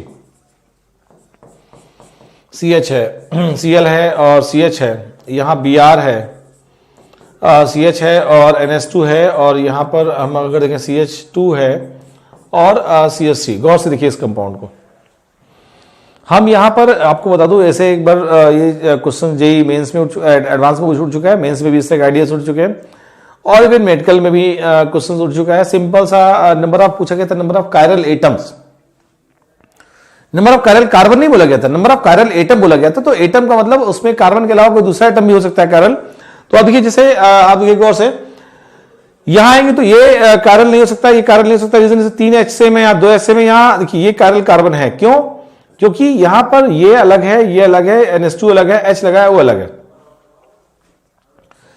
ये कायरल कार्बन हो सकता है क्योंकि यहां से ये अलग है, ये अलग है और ये Br अलग है, H अलग है। ये कायरल होगा क्योंकि यहां से भी ये अलग है, ये अलग है, Cl अलग है, H अलग है। और यहां पर ये N कायरल है। देखिए यहां पर कायरल एटम है ना, क्योंकि ये अलग है, CH3 अलग है, एथाइल अलग है। सॉरी यहां पर चेंज करेंगे, यहां पे हम C3H7 कर लेते हैं ना। तो ये C3H7 ग्रुप अलग है, ये अलग है और ये अलग है। तो हम इसको एक्चुअली कायरल एटम दिखाना चाहते थे, इसलिए ग्रुप चेंज कर दिया। तो ये दिखाया तो ये भी कायरल एटम है, ये भी कायरल एटम है और ये भी कायरल एटम है, ये भी कायरल एटम है। नहीं देखा जाए तो टोटल 4 कायरल एटम है ना, 4 जो है कायरल एटम। आपको बता दूं, कई लोग इसको जो है चिराल बोलते हैं, कई लोग चीरल बोलते हैं, है ना, लेकिन आप लोग यहां कायरल बोलेंगे, है ना। तो 4 कायरल एटम है जिसमें 3 कायरल कार्बन है, स्टार्स बना देते हैं, और 1 कायरल नाइट्रोजन है ना। तो टोटल जो है यहां पर 4 कायरल एटम्स हो गए। हम और भी ऐसे एग्जांपल ले सकते हैं, जैसे हमने लिया CH3 है, CH है ना, ये CH2 है और CH3 है, Cl है, ठीक है, यहां से H लिया, CH है और CH डबल बॉन्ड CH2। तो ये हमने लिया CH3। अगर आप देखें तो यहां पर ये एटम्स कायरल है, क्यों? क्योंकि इससे जो है ये ग्रुप अलग अलग है, 1 2 3 और ये H लगा 4, ये भी कायरल है, ये भी कायरल है क्योंकि अलग लगे हुए हैं। ये कायरल नहीं हो सकता, ये कायरल नहीं हो सकता, ये कायरल नहीं हो सकता क्योंकि इस पर मल्टीपल बॉन्ड है, डबल बॉन्ड है, कायरल नहीं हो सकता। तो मतलब 1 2 3 3 कायरल कार्बन है ना, इसको स्टार से बना दिया, 3 कायरल कार्बन एटम है यहां पर। जो है आपको बता दूं, हम ऐसे अगर लेक्चर चले, जैसे हमने C लिया है ना, पूछा क्या आप बताइए कि इसमें कितने कायरल कार्बन हैं, Mi है और ये CH3 और CH3। अगर देखा जाए तो इसमें एक भी कायरल कार्बन नहीं, क्योंकि इस कार्बन पे मल्टीपल बॉन्ड हो गया। मल्टीपल बॉन्ड पे कभी भी जो है कायरल नहीं हो सकता। रीजन कि ये आपका sp2 हाइब्रिडाइज है, ये भी आपका sp2 हाइब्रिडाइज है, तो पहले राउंड में बाहर हो गया। अब यहां से अटैच्ड एटम की बात की जाए तो अटैच्ड कितने 3 सेम एटम है, यहाँ भी 3 सेम एटम है, यहाँ भी Mi है, मतलब CH3 सेम एटम है, यहाँ भी सेम एटम है, मतलब ये कार्बन भी नहीं है, चारों कार्बन एटम ये और ये दोनों कार्बन एटम है। टोटल 6 कार्बन एटम है, कोई भी कायरल कार्बन नहीं है, क्योंकि ये कंडीशन को फॉलो नहीं कर रहा है ना। फाइनली हम लोग ऐसे कंडीशंस और साइक्लिक कंपाउंड में भी देख सकते हैं, ठीक है, कायरल नहीं है, 0 कायरल कार्बन, ठीक है। हम लोग कुछ साइक्लिक कंपाउंड के एग्जांपल्स देख लेते हैं। जैसे देखा जाए यहां से हमने लिया साइक्लोहेक्सेन। आप अगर देखेंगे तो यहां पे 2 हाइड्रोजन लगा है, देखिए अगर देखा जाए तो हर जगह कार्बन है, हर जगह 2 हाइड्रोजन है, तो कोई भी एटम्स यहां पर कायरल नहीं, मतलब 0 कायरल कार्बन। हम अगर देखिए जैसे यहां से हम ऐसे एग्जांपल्स ले रहे हैं, यहां हमने CH3 लगा दी। देखिए एक बात समझिएगा, यहां पर 2H है, यहां भी 2H, यहां भी 2H, यहां 2H, ये 2H, ये तो हो नहीं सकता। हम इसको देख सकते हैं ना, जो ये इस पॉइंट को अगर हम बात करें तो आप देखिए इसमें ये CH3 अलग लगा हुआ है, यहां पे H लगा हुआ है, आप देखिए ये H लगा हुआ है, तो ये दोनों तो अलग हो गए। अब ये दोनों अलग है कि नहीं, इसको देखना पड़ेगा हमें। इसको देखने का तरीका होता है कि हम क्लॉकवाइज और एंटी क्लॉकवाइज दोनों बुक करते हैं। अगर क्लॉकवाइज जाने पर और फिर एंटी क्लॉकवाइज जाने पर हम सेम डिस्टेंस पे सेम ग्रुप मिलता है अगर, तो हम बोलेंगे कि ये ग्रुप सेम हो गया, मतलब ये दोनों सेम हो गए तो कायरल नहीं होगा, और डिफरेंट मिलेगा तो कायरल है। तो आप देखिए यहां से हमने ऐसे गए 1 सेम डिस्टेंस रही है, 1 2, इधर से 2 पे आए तो कुछ नहीं लगा, यहाँ 1 2 इधर आए तो भी कुछ नहीं लगा, यहाँ 3 पे भी कुछ नहीं लगा, यहाँ पे 3 पे भी कुछ नहीं लगा केवल कार्बन, यहाँ 4 पे कुछ नहीं लगा, यहाँ से आए 4 पे भी तो कुछ नहीं लगा। तो इधर से जाइए चाहे इधर से जाइए, सेम कंडीशन में नाम वही आएगा।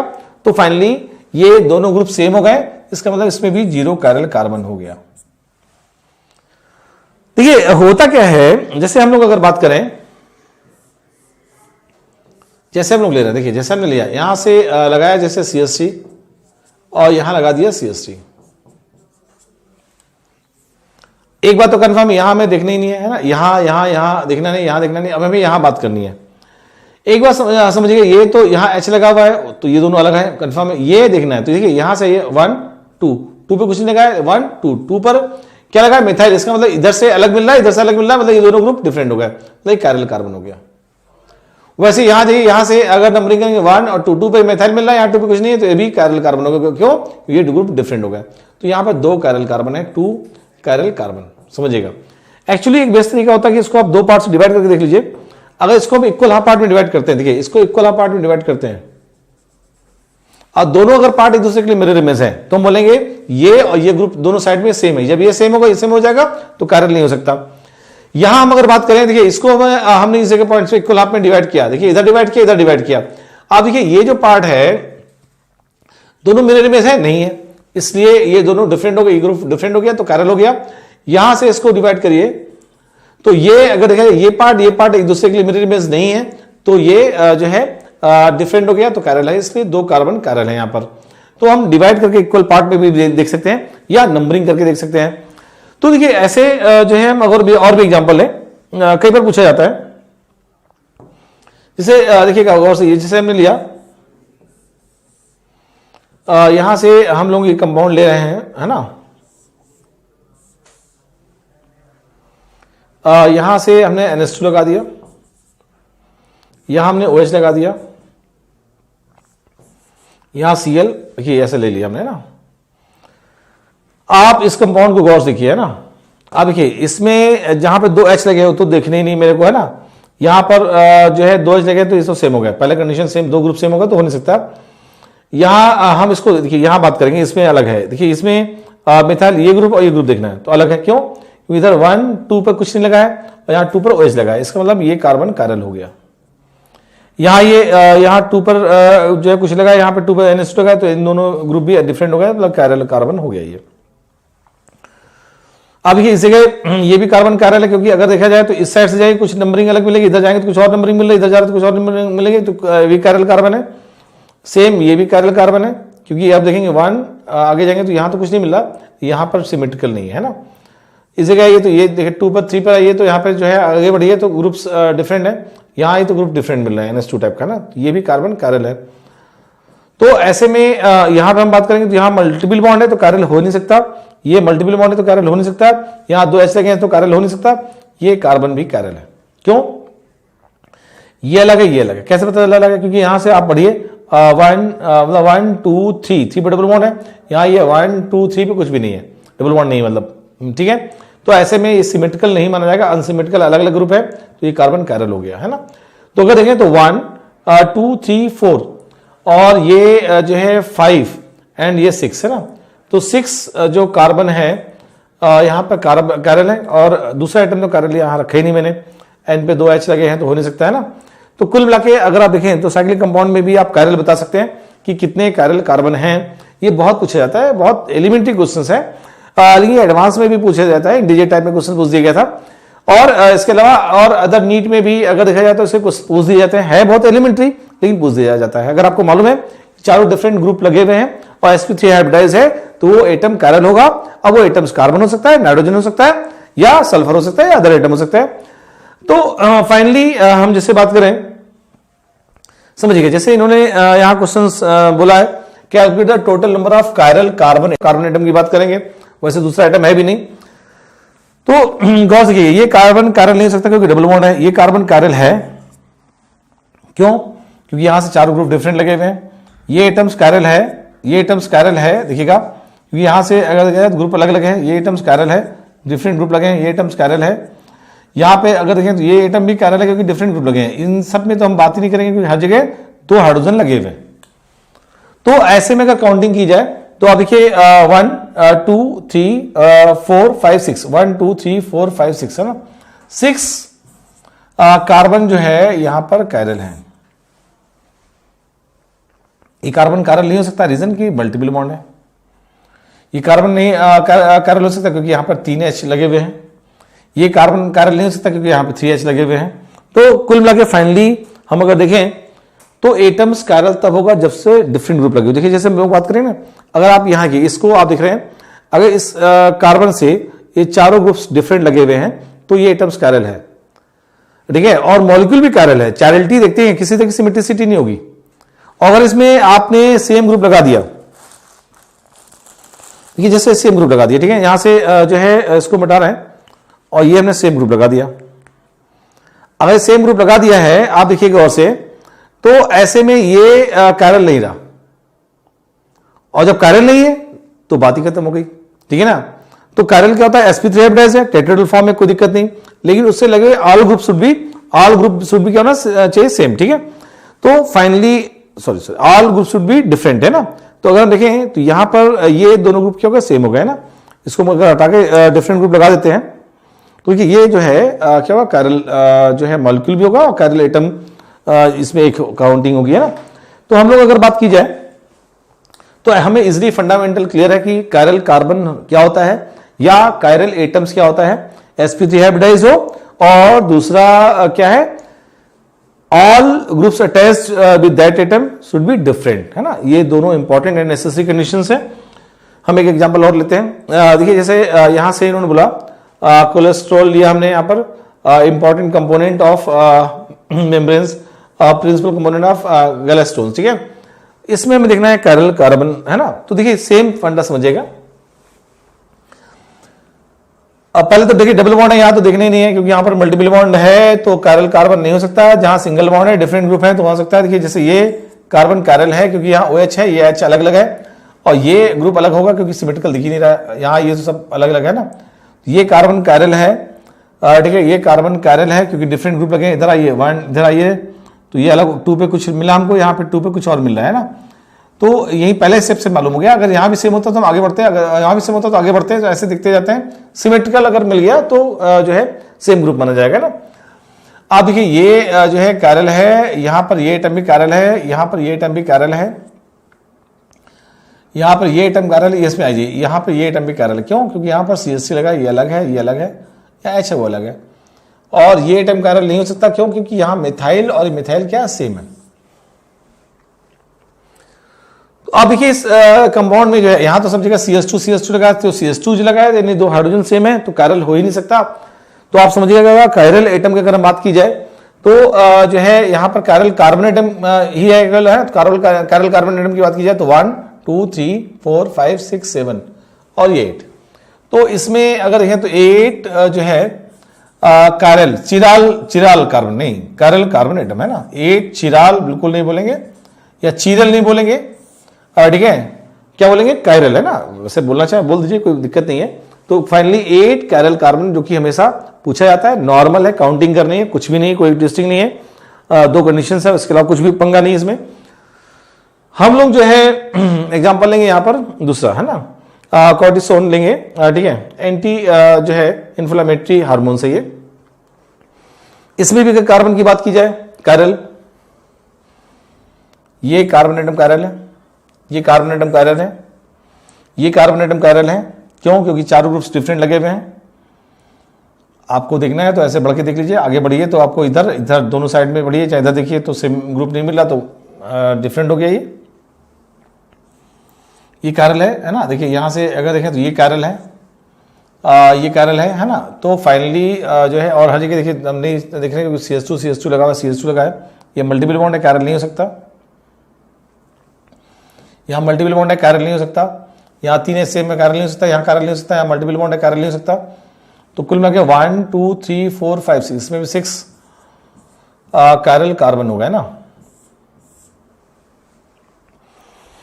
तो देखिए यहां हम अगर बात करें तो हम लोग इजली बता सकते हैं, ठीक है। जैसे जो है हम लोग ऐसा एग्जांपल और भी ले सकते हैं, ठीक है। हम अगर बात करें इसमें, अगर देखें तो टेस्टोस्टेरोन है ना, ह्यूमन मेल सेक्स हार्मोन है। तो इसमें आप देखिएगा ये कैरल सिमिलर जैसे कैरल है ना, कैरल है 1 2 3 4 5 6 कैरल कार्बन। अब देखिए यहां कह रहे हैं how many stereo centre and pseudo chiral centre. देखिए एक चीज और आ गई यहां पर, स्यूडो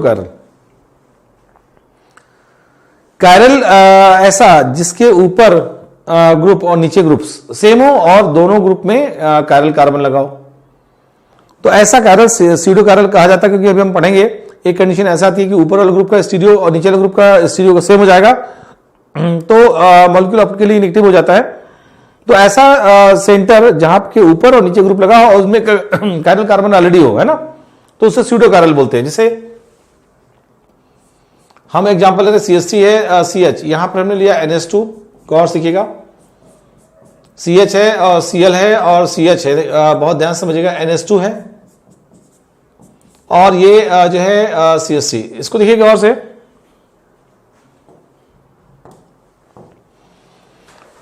ये कार्बन कैरल है। क्यों? क्योंकि यहां पर आप देखिए NH2 लगा है, CH3 लगा, ये अलग है, ये अलग है, कैरल है। ये कार्बन कैरल है, ये कार्बन भी कैरल। देखिए यहां पर ये अलग है, ये अलग है, ये अलग है, लेकिन आप पूरा ग्रुप अलग है।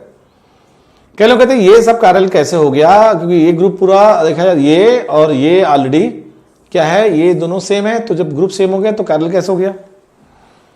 एक्चुअली ये जो है स्टीरियो बदलेगा, अभी देखेंगे स्टीरियो बदलेगा, तो इसका स्टीरियो अलग होगा, है ना। एक समय ऐसा है इसका स्टीरियो सेम भी है। तो ये कैरल कार्बन होने की वजह से इनमें स्टीरियो बदलता है, इसलिए इस कार्बन को हम स्यूडो कैरल बोलते हैं। टोटल कैरल की बात की जाए कितने सेंटर्स में, इसमें तो टोटल कैरल है, देखिए टोटल कैरल कार्बन जो है, कैरल कार्बन कितने, 1 2 3। स्यूडो कैरल को भी ऐसे कैरल काउंट करेंगे, लेकिन स्यूडो कैरल कितना है, स्यूडो कैरल केवल 1 है। तो जहां पर सिमेट्रिसिटी एग्जिस्ट कर रही हो और सिमेट्रिकल ग्रुप में क्या हो, ऑलरेडी कैरल कार्बन प्रेजेंट हो, तो हम स्यूडो कैरल बोलते हैं उसको, ठीक है। आप गौर से देखिएगा तो यहां से वही चीज है कि इन्होंने बोला कि हाउ मेनी स्टीरियो सेंटर, यानी टोटल कैरल सेंटर, है ना, कैरल कार्बन। स्टीरियो सेंटर में अदर आइटम भी आ सकता है, जरूरी नहीं कैरल ही हो, कार्बन ही हो, सॉरी कार्बन के अलावा भी अदर आ सकते हैं। स्यूडो कैरलिटी यानी स्यूडो कैरल कार्बन है ना। अब देखिए यहां से अगर देखें तो ये कार्बन अगर देखें कैरल है, क्योंकि H लगा है, NH2 ये ग्रुप अलग है, ये अलग है, ये हो नहीं सकता, ये हो नहीं सकता। यहां पर ये मल्टीपल बॉन्ड है, तो मल्टीपल बॉन्ड हो नहीं सकता। यहां पर आप आ जाइए, ये भी कैरल है, ली से हम बोलेंगे स्यूडो कैरल। अभी दिखाता हूं, ये कैरल है, देख रहे हैं। अगर आप देखें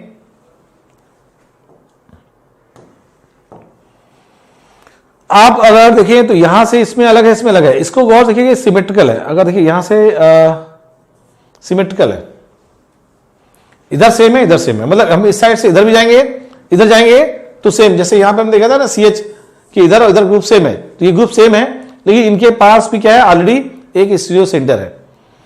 तो ऐसे में इसको हम बोलेंगे स्यूडो कैरल, ठीक है ना। तो यहां जो कैरल है वो स्यूडो कैरल है। तो स्यूडो कैरल जो होगा वो केवल एक होगा, और total how many stereo centre, तो स्टीरियो सेंटर में 1 2 एंड 3, तो यहां टोटल स्टीरियो सेंटर जो होगा वो कितने होंगे 3। तो पॉइंट्स इंपॉर्टेंट है, समझिएगा कि स्यूडो कैरल और कैरल है ना। तो यहां स्यूडो कैरल सेंटर वो होता है जिसमें ग्रुप सेम लगे हों लेकिन उनके पास कैरल कार्बन हो, ठीक है ना। तो हम लोग ने देखा एक्चुअली आप गौर रखिए कि है क्या कि हम ऑप्टिकल में कुछ टर्म्स देखते हुए बढ़ रहे थे। तो हमने स्टार्टिंग की ऑप्टिकल में कि जो है ये वो कंपाउंड जो प्लेन पोलराइज्ड लाइट को रोटेट कर देते हैं, वहां पर हमने स्पेसिफिक एंगल ऑफ रोटेशन की बात की, अल्फा की बात की। स्पेसिफिक एंगल ऑफ रोटेशन इसलिए क्योंकि भाई हम लोग डिफरेंट पोलीमीटर, मतलब पोलीमीटर में जो है डिफरेंट कंपाउंड डाल रहे हैं या एक कंपाउंड डाल रहे हैं डिफरेंट कंसंट्रेशन का, तो हमें डाटा हर बार अलग अलग मिल रहा है। लेकिन अगर उसको हम लोग अल्फा निकालेंगे तो हमेशा सेम रहेगा, क्योंकि हम लोग अल्फा तो निकालते हैं थीटा अपॉन LC, मतलब angle of rotation per unit length per unit concentration, है ना। तो पर यूनिट कंसंट्रेशन में और पर यूनिट लेंथ में क्या एंगल रोटेट कर रहा है वो एक सॉल्यूशन के लिए हमेशा सेम रहेगा। तो alpha will be same for any given solution, है ना।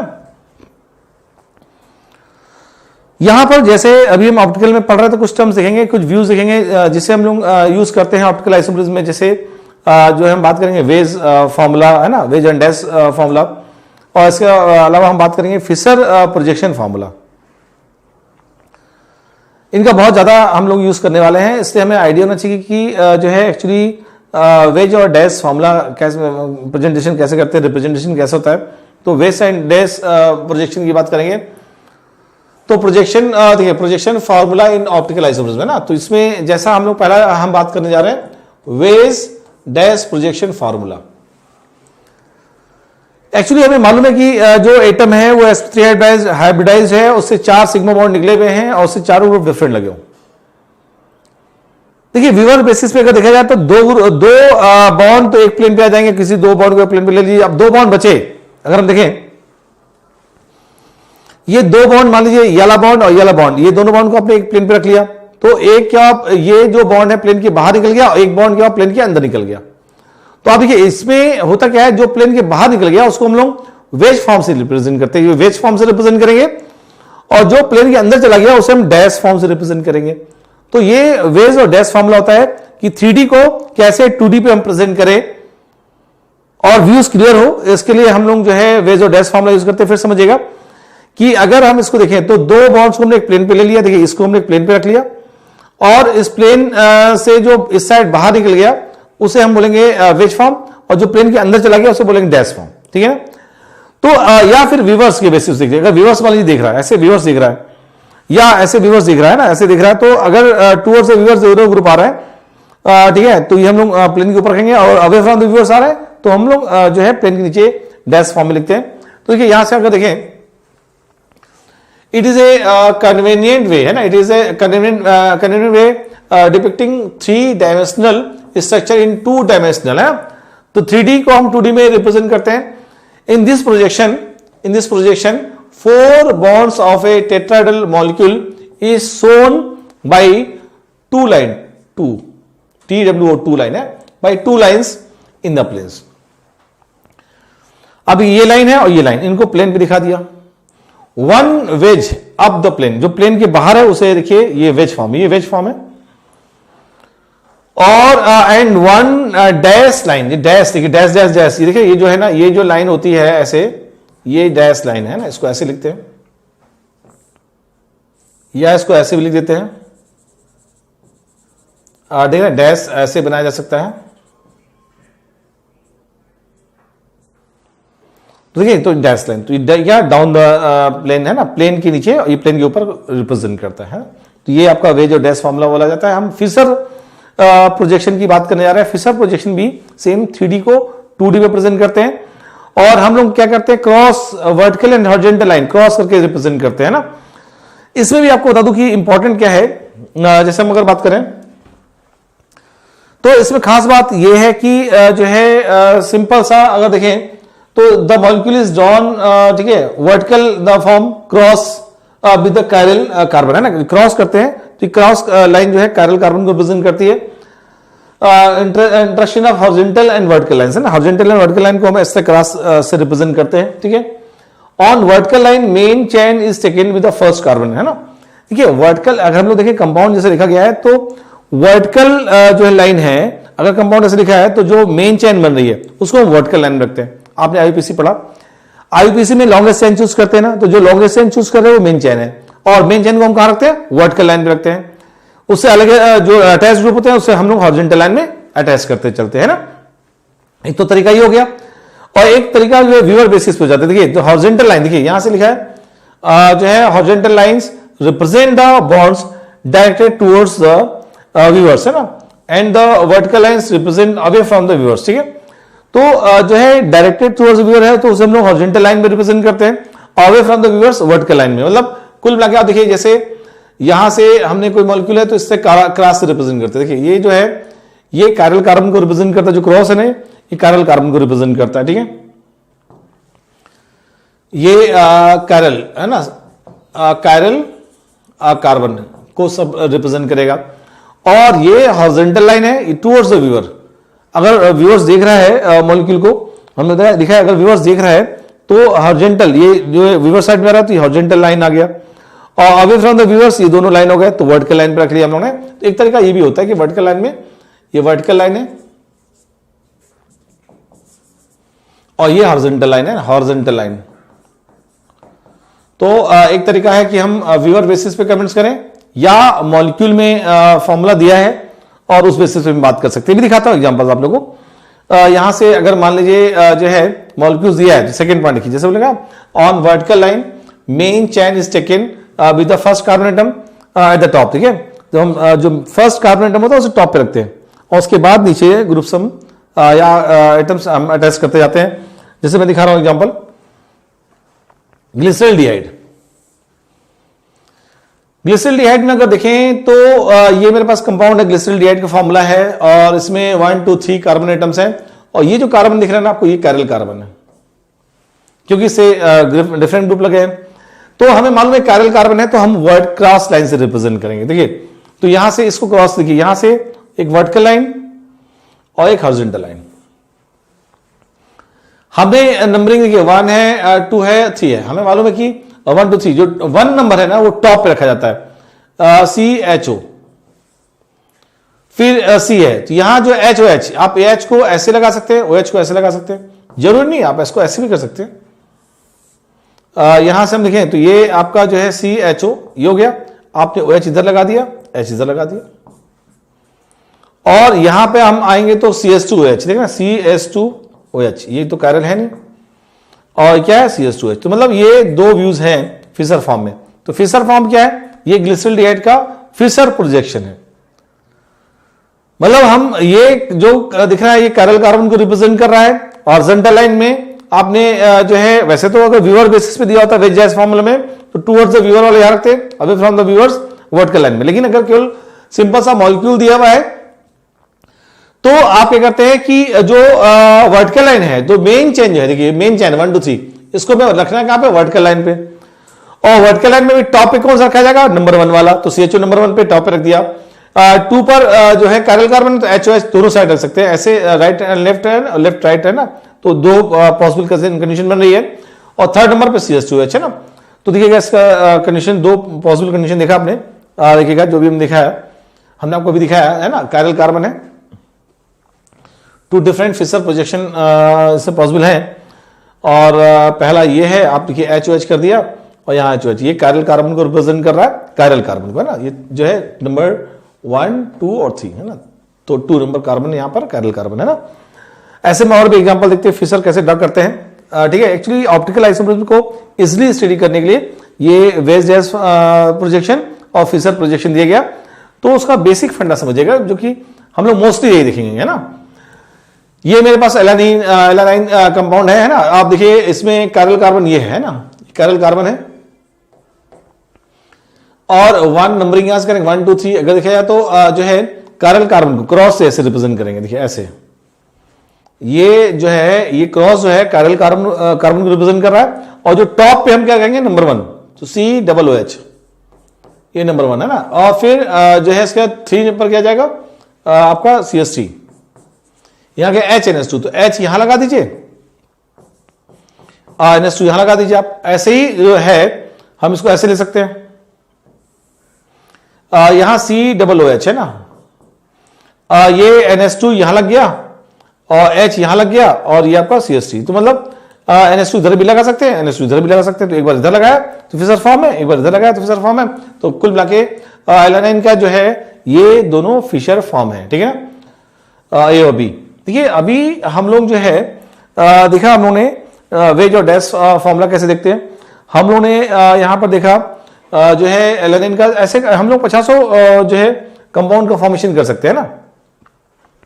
जैसे हम अगर बात करें, हम लोग जो है और भी एग्जांपल ले सकते हैं। जैसे हमने 2 कार्बन ले लिया, जैसे CH3 है ना, यहाँ CH NS2 है ना, यहाँ CH OH है ना, यहां पर हमने ले लिया COH। अगर इस कंपाउंड को गौर से देखिए, इसमें तो फिशर 4 पॉसिबल केसेस चले जाएंगे, है ना। आप देखिए यहां से ये कायरल है, ये कायरल है, ये तो मालूम ही है क्योंकि कायरल कार्बन क्या होता है इसकी हम बात कर चुके हैं। अब देखिए इसमें हम अगर देखें, अब देखिए यहां से 2 कायरल, तो 2 बार क्रॉस करिए ना, 2 कायरल है तो 2 बार क्रॉस किया हमने। हमें दिखाता हूं 4 का पॉसिबल केसेस बन जाएंगे ना। ये फिशर फॉर्म है ना।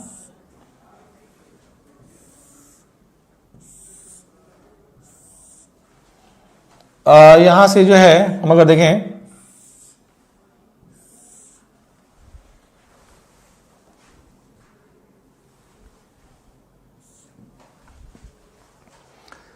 अब देखिए हमने कहा था नंबर 1 है, 2 है और 3 है और ये 4 है। नंबर 1 तो टॉप पे रहेगा, COOH, ये टॉप पे रहा। नंबर 2 पे आइए तो HOH, आप H ऐसे रख सकते हैं, OH ऐसे रख सकते हैं, कोई दिक्कत नहीं। अब देखिए यहां पर COH, गौर से देखिएगा COH, यहां पर आप OH ऐसे लगा सकते हैं, H ऐसे लगा सकते हैं, क्या प्रॉब्लम भाई, कोई दिक्कत नहीं। अब इधर आइए, आप देखिए यहां से नीचे आइए, 3rd नंबर ये है, 3rd नंबर पे क्या है HNS2 लगा, तो आप H ऐसे लगा सकते हैं, NS2 ऐसे लगा सकते हैं। आप जो है यहां पे भी ऐसा कर सकते हैं, H इधर लगाया आपने, NS2 इधर लगाया, इधर आप उल्टा कर दीजिए, यहां पे आप H लगा दीजिए, यहां पे NS2 लगा दीजिए। एक कंडीशन इसकी ऐसी हो सकती है, और यहां पर क्या है CH3। अब देखिए जैसे हम लोग अगर बात करें, हम अगर देखें तो जैसे OH देखा आपने, है ना, OH। अब देखिए OH यहां रखिए, COH है, यहां जो है H है और ये OH है। तो ये OH के साथ यहां पे आप जो है H NS2 लगा सकते हैं और CH3। अब देखिए एक बात समझिएगा कि आप देखिए OH के साथ NS2 आ रहा था, यहां HH आ रहा है, और अगर आप देखें तो जो है COH लिया हमने, और अगर आप देखें तो जो है OH इधर रहने दीजिए और NS2 इधर लगा दीजिए, तो OH NS2 इधर हो जाएगा, और जो है ठीक है, इसका एक ओरिएंटेशन और बन सकता है, ठीक है। और अगर आप देखें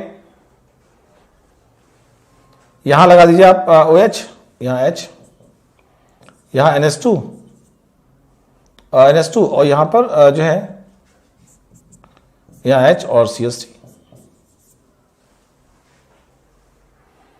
आप देख रहे हैं, तो मतलब कुल मिला के अगर देखा जाए तो ये 4 केसेस बन गए। तो ये चारों केस के फिशर फॉर्म है। अभी हम नंबर ऑफ ऑप्टिकल आइसोमर्स निकालना दिखाएंगे, तो इसमें total number of optical isomers 4 ही बनेंगे, तो इसके 4 स्टीरियो बन गए। तो मतलब कुल मिला के फिशर फॉर्म में ये कायरल कार्बन को रिप्रेजेंट कर रहा है, ठीक है, कायरल कार्बन को रिप्रेजेंट कर रहा है, ठीक है। ये कायरल कार्बन है, ये कायरल कार्बन है, ये कायरल कार्बन है, कायरल कार्बन है, कायरल कार्बन है, कायरल कार्बन है। अभी तो मैं निकालना दिखाऊंगा, अभी तो मैंने केवल फिशर फॉर्म दिखाया, वेज डैश फॉर्म दिखाया निकालना। तो इसके बाद हम लोग कुछ टर्म्स देखेंगे, जैसे इनेंसियोमर्स की बात करेंगे।